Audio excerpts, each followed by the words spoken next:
Hello दोस्तों, स्वागत है आप सभी का रैकपीडिया के एक नए वीडियो में। तारीख है आज 28 जुलाई 2023। चलिए आज के महत्वपूर्ण करंट अफेयर्स के जो सवाल, आज के जो टॉप 10 क्वेश्चन है, पहले उसको एक बार देख लेते हैं। पहला क्वेश्चन है, हाल ही में दुनिया का सबसे बड़ा संग्रहालय भारत में कहाँ बनाए जाने की घोषणा की गई है। दूसरा है, 28 जुलाई को आरबीआई द्वारा जारी 500 के स्टार निशान वाले नोट के बारे में कौन सा कथन सत्य है। तीसरा क्वेश्चन है, हर साल विश्व हेपेटाइटिस दिवस कब मनाया जाता है। चौथा क्वेश्चन है, चर्चा में रहा रोटूज पेनोप्टेस 4 टेलीस्कोप किस देश का है। पांचवा क्वेश्चन है, किस राज्य सरकार ने राज्य कर्मियों के लिए मैटरनिटी लीव की संख्या बढ़ाकर 12 महीना कर दिया है। छठा क्वेश्चन है, किस सोशल मीडिया ऐप ने इंस्टेंट वीडियो मैसेजेस फीचर की शुरुआत करने जा रही है। सातवां क्वेश्चन है, हाल ही में निधन हुए सुरिंदर सिन्हा का संबंध किस क्षेत्र से था। आठवां क्वेश्चन है, हाल ही में किसके द्वारा पूरे विश्व के स्कूलों में स्मार्टफोन प्रतिबंध करने का आग्रह किया गया है। नौवां क्वेश्चन है, हाल ही में किस देश की संसद ने न्यायपालिका के अधिकार छीनने वाला बिल पास किया है। और आज का आखिरी क्वेश्चन ये रहा, हाल ही में प्रभात कुमार को किस देश में भारत का अगला राजदूत नियुक्त किया गया। चलिए सभी क्वेश्चन को विस्तार पूर्वक पढ़ते हैं बारी बारी से। चलिए पहला क्वेश्चन स्टार्ट करते हैं। हाल ही में दुनिया का सबसे बड़ा संग्रहालय भारत में कहाँ बनाए जाने की घोषणा की गई है। ए दिल्ली, बी लद्दाख, सी चंडीगढ़, डी चेन्नई। तो याद रखिएगा, ये दिल्ली में घोषणा की गई है। आज ही सुबह हमारे पीएम नरेंद्र मोदी द्वारा एक वीडियो जारी किया गया है, जिस वीडियो में इसका एक एनिमेटेड वीडियो जारी किया गया है इस संग्रहालय का। इस म्यूजियम का नाम क्या होगा, इंग्लिश में क्या बोलते हैं, म्यूजियम बोलते हैं, ठीक है। इसका नाम क्या होगा, तो इसका नाम रखा जाएगा युगे युगीन भारत। युगे युगीन भारत, इसी नाम से यह नाम रखा जाएगा म्यूजियम का। इसमें टोटल 5000 साल के इतिहास को दर्शाया जाएगा। 5000 साल के इतिहास को दर्शाया जाएगा। अब सबसे बड़ा संग्रहालय है तो जाहिर सी बात है कि बड़ा है, तो आखिर कितना बड़ा है ये जानना जरूरी है हमारे लिए। तो याद रखिएगा, ये 1.17 लाख वर्ग किलोमीटर में बनेगा। किलोमीटर नहीं, माफ़ कीजिएगा, मीटर में। 1.17 लाख वर्ग मीटर में। साथ ही यहाँ पे 950 कमरे होंगे लगभग, ठीक है, लगभग 950 कमरा होगा, ठीक है। ये सभी चीज़ें आपको जाननी है इससे जुड़ी हुई। चलिए आगे बढ़ते हैं। 28 जुलाई को आरबीआई द्वारा जारी 500 के स्टार निशान वाले नोट के बारे में कौन सा कथन सत्य है। देखिए अभी एक नोट आया हुआ है 500 का जो नोट है ना, उसमें जो नंबर होता है ना, लोग जो नंबर देखते हैं, जैसे मान लीजिए KLM 1 2 3 4 इस तरह से करके नंबर होता है ना नोट के नीचे में।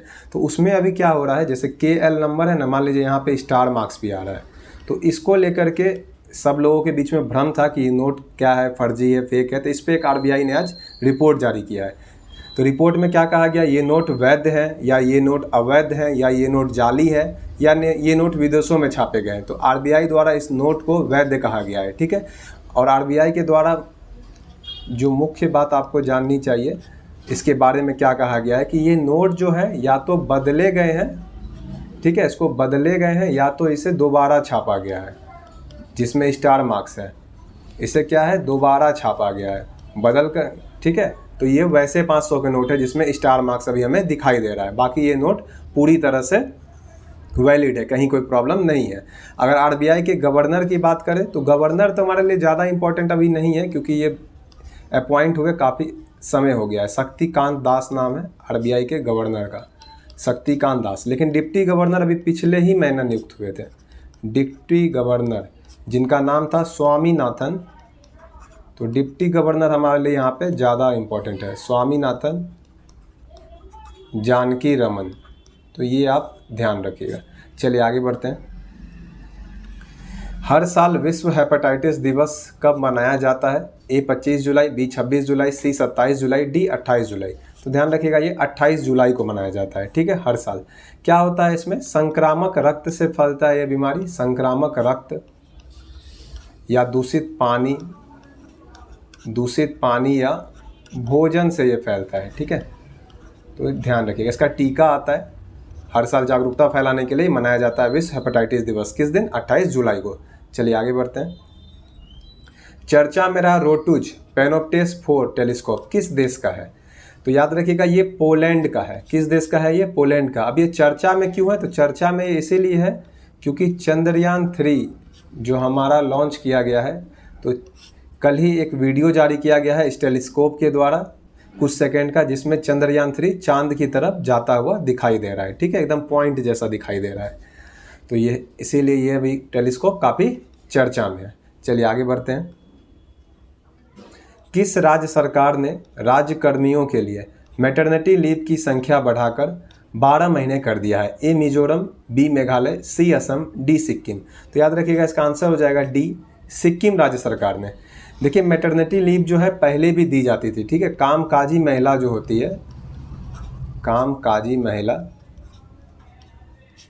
ठीक है, ध्यान रखिएगा। तो इनके लिए पहले भी मैटरनिटी मतलब होता है माँ से संबंधित, ठीक है, और पैटर्निटी मतलब होता है पिता से संबंधित। Maternity benefit act 1961। तो ये जो मैटरनिटी बेनिफिट एक्ट है 1961, इसमें क्या था? तो इसमें कामकाजी महिलाओं के लिए जो था 6 माह, या तो 6 माह या फिर 26 सप्ताह तक, 6 माह या 26 सप्ताह तक पेड लीव मिलता था, अर्थात छुट्टी मिलता था। जो कैसी माँओं को? जो माँ बनने वाली रहती थी। ठीक है, प्रेग्नेंट लेडी। ठीक है, मैटरनिटी उसी से रिलेटेड होता है। ठीक है, तो याद रखिएगा जो माँ बनने वाली हो। लेकिन अब सिक्किम सरकार ने क्या किया है? अब सिक्किम में जो है ये राज्य कर्मियों के लिए, राज्य में जो लोग काम कर रहे हैं उनके राज्यकर्मी, ठीक है, तो उनके लिए कर दिया गया है 12 माह की छुट्टी। ठीक है, साथ ही साथ ये किसके लिए? माँ के लिए, और पिता के लिए भी इसमें छुट्टी का प्रावधान किया गया है। पिता के लिए कितना किया गया है? 1 माह के लिए।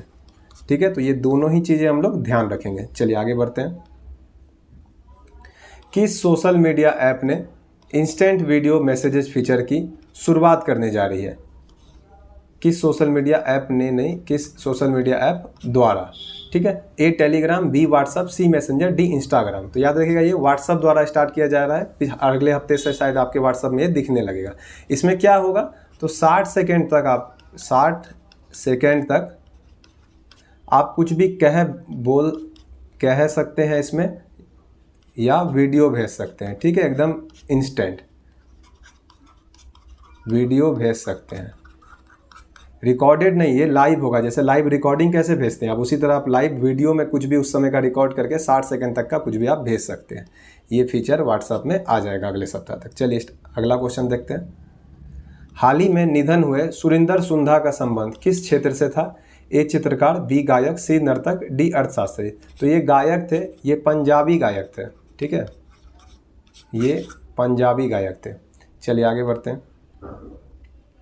हाल ही में किसके द्वारा पूरे विश्व के स्कूलों में स्मार्टफोन प्रतिबंधित करने का आग्रह किया गया है? ए विश्व बैंक, बी विश्व स्वास्थ्य संगठन, सी यूनेस्को, डी यूरोपीय संघ। तो याद रखिए ये यूनेस्को द्वारा, ठीक है, यूनेस्को द्वारा अभी एक लंबा चौड़ा रिपोर्ट सौंपा गया है, लगभग शायद 450 पन्ना के आसपास का, जिसमें ये सलाह दी गई है पूरे विश्व के लोगों के लिए कि आप अपने स्कूलों में मोबाइल फ़ोन को प्रतिबंधित करें। ठीक है, या इससे बच्चों का ध्यान भटकता है। इस रिपोर्ट में यही सब कहा गया है। मुख्य बातें हमारे लिए बस इतनी ही है। चलिए आगे बढ़ते हैं। हाल ही में किस देश की संसद ने न्यायपालिका के अधिकार छीनने वाला बिल पास किया है? A France, B Germany, C Israel, D चीन। तो ध्यान रखिएगा ये अभी इजराइल राज्य सरकार के द्वारा। ठीक है, न्यायपालिका का अधिकार छीनने वाला जो बिल है, इस विधेयक में क्या था? तो इसमें है क्या वो समझ लीजिए। इसमें जो जजों की नियुक्ति होती है, सुप्रीम कोर्ट के जजों की नियुक्ति, ठीक है, जजों की नियुक्ति का अंतिम